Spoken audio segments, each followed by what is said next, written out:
Hello everyone, my name is Zoe and I want to tell you about a book called Stella and the Seagull. It's about a little girl named Stella who loves the beach and the animals, especially a little seagull who comes to visit her every day.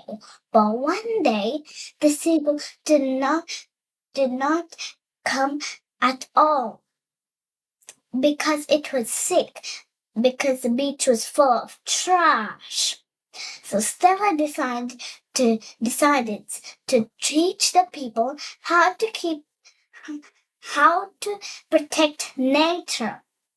My favorite part was when the whole town came to join in and help Stella clean up.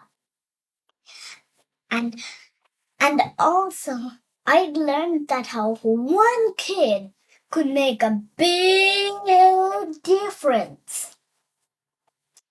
And also, I made a poster for my class to make sure everyone cleans up.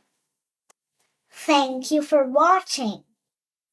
Please do not forget to take care of your world.